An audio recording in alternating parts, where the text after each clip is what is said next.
Sí, te escuchaba en la presentación y sí, precisamente son dos apellidos, fueron dos científicos. Hace más de 100 años que se conoce la enfermedad y en mi familia aparece a partir de mi hija. Mi hija que fue quien tuvo la enfermedad, mi hija del medio, yo tengo tres hijos, uno mayor, ella, Estefanía, y un hijo menor.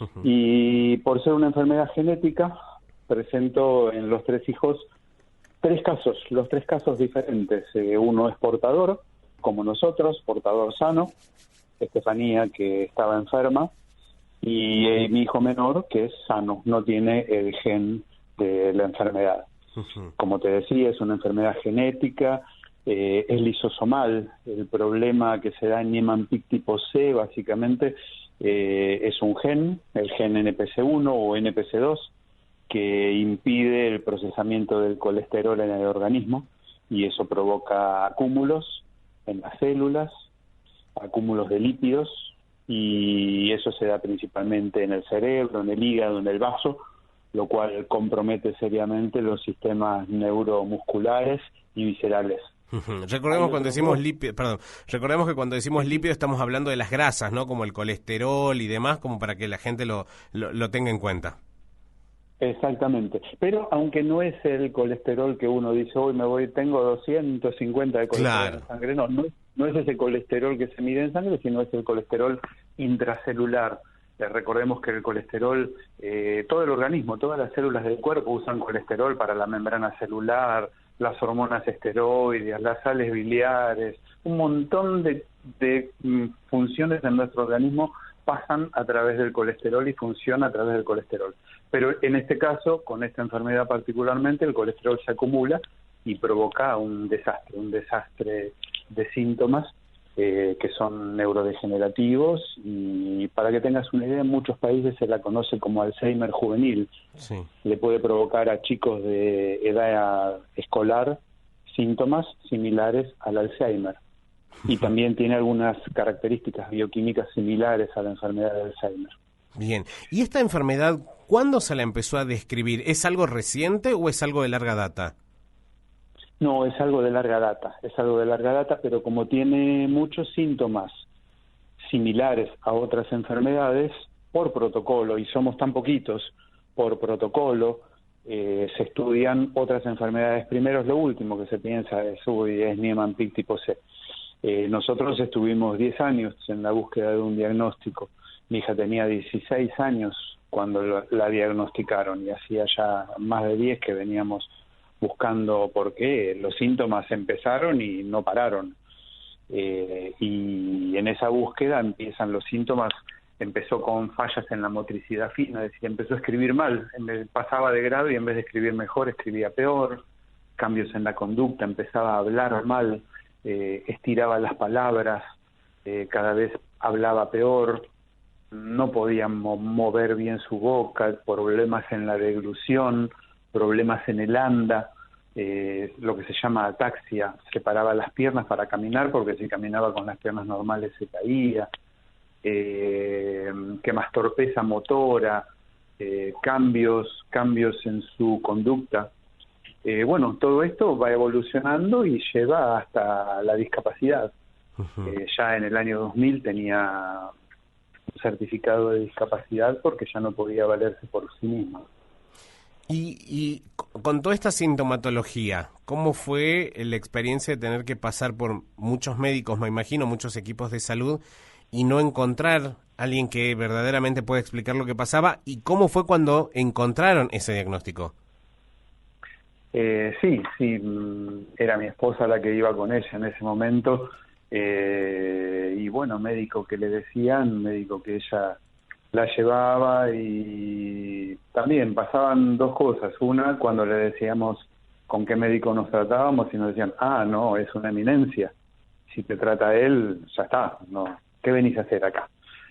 Y otra era, bueno, aquel osado que intentaba tratar de ver qué es lo que tenía la nena y no se daba cuenta, no podía llegar a un diagnóstico preciso, hasta que sí, dimos con un grupo de iluminados que pudieron describirlo y darse cuenta rápidamente. Primer consulta, nos pidieron todos los estudios y en menos de una semana ya se le estaban haciendo el estudio que determinó la enfermedad. Y para nosotros, cuando nos enteramos, entre que le hicieron el estudio y que tuvimos el resultado, ¿qué te puedo decir? Nos pasó un camión por encima, ¿no? Fue un golpe de Tyson en plena mandíbula, nos destruyó realmente. Tal vez hasta hubiéramos preferido no saberlo, porque con lo poco que se conocía de la enfermedad en ese momento sabíamos que era imposible volver para atrás. Una rehabilitación que nosotros estábamos esperanzados en una rehabilitación iba a ser imposible. Uh-huh. Y en este caso, bueno, el estudio, ahí quiero detenerme porque también muchas personas se deben estar preguntando, bueno, pero qué tan fácil es acceder en aquel momento y qué pasa hoy. Claro, no, en aquel momento el estudio eran varios pasos, se hacía una microfotografía de piel, se ampliaba, se hacía una tinción filipina. Son estudios que hoy ya prácticamente no se usan. Hoy se hace cuando hay 3 o 4 síntomas ya específicos, directamente se manda a hacer un estudio genético. Se hace un análisis, un neurometabólico de sangre, y a partir del resultado que dé, se hace un estudio genético, y el estudio genético es el que confirma la presencia o no del gen de la enfermedad. Hablando de hace 20 años atrás, esto no era así. Ni siquiera teníamos nosotros en Argentina la tinción filipina, que era el estudio más básico que se podía hacer para detectar la enfermedad. Mirá vos, qué complejo, pero bueno, en 20 años por lo menos sabemos que hoy esa situación cambió. Y respecto a profesionales que la conozcan, que puedan darte herramientas, que puedan acompañarte, ¿lo encontraron en aquel momento? En aquel momento hubo que armar todo un equipo multidisciplinario de profesionales. La enfermedad ocupa, como te dije, neurológica y visceral, sí. Con lo cual necesitábamos neurólogo, metabólogo, hepatólogo, nutricionista, genetista, neumonólogo, en fin, kinesiólogo, terapia ocupacional, fonoaudiólogo, toda una serie de profesionales que tenían que tratarla, y todos los días veíamos a un médico diferente hasta que después tenían que venir a casa, porque llegó un momento que también tampoco podíamos trasladarla. Ella quedó en internación domiciliaria. Llegó un momento que, bueno, toda la complicación neurológica y visceral que tenía, eso te lleva a paros cardiorrespiratorios, y hubo uno de ellos que le provocó un coma. Uh-huh. La cual la dejó en terapia intensiva primero, y posterior una internación domiciliaria que duró 10 años. Mirá vos, complejo por supuesto, pero hoy ¿qué sabemos? ¿Qué herramientas se cuentan? ¿En qué cambió tal vez la realidad que lamentablemente tuvo que vivir tu hija y toda tu familia a lo que sabemos y a las herramientas que se tienen hoy? Y mira, hoy te puedo decir que después de todo este tiempo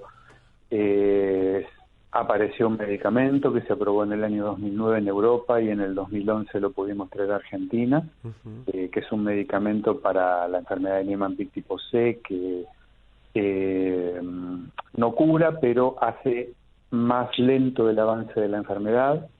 Después de la aparición de ese medicamento, por lo menos muchas familias pudieron disfrutar por más tiempo y en mejores condiciones a sus hijos. También cambió que trajimos profesionales para capacitar acá en Argentina en la realización de lo que era la tinción filipina, el estudio de detección en su momento, y hoy en día lo que es el estudio genético, que también estamos capacitados para hacerlos en Argentina.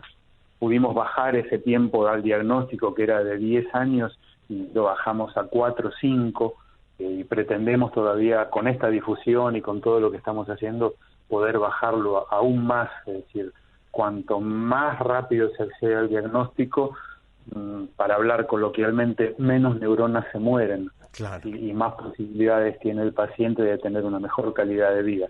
Uh-huh. Entonces trabajamos básicamente en eso. Bien, y por supuesto que todo padre, madre, familia se preguntará, bueno, pero ¿cómo podemos hacer para anticiparnos? Si yo hoy me puedo hacer un test para saber si ya llevo el gen, pero bueno, ya es empezar a hilar más fino y además tenemos que pensar que se necesitan, digamos, de cargas genéticas de 2 personas en este caso, y bueno, uno puede hacerse de su lado, pero nunca sabe qué pasa del otro. Claro, exactamente. Es decir, el test genético te lo podés hacer, pero vas a encontrarte, es decir, lo tenés que hacer de motu propio. Si vas a un genetista no te va a decir, entonces, esa enfermedad que es 1 en 1 millón no tiene sentido, te va a aconsejar a no hacerlo y vas a encontrar una contra por el otro lado, que es tu obra social o tu empresa de cobertura de salud, que tampoco te lo va a pagar. No se paga hoy en día, muchos te lo niegan con la presunción de que no sea, sí, porque es un estudio relativamente todavía que es un estudio caro, no es un estudio fácil, no es un estudio sencillo, y entonces hay un doble no es cierto, pero se puede hacer, sí, hoy hay otras herramientas para detectarlo. En general, cuando se hace esta consejería genética, se te pregunta si hay antecedentes, y cuando uno tiene un hijo con alguna enfermedad, ahora ya tenemos determinados protocolos que cuando se cumplen 3 o más condiciones de las características sintomáticas de la enfermedad, entonces sí se puede llegar a sospechar que la enfermedad podría estar presente, y eso marcaría un índice positivo como para solicitar un estudio genético para ubicar la presencia de alguno de los genes que la pueda provocar.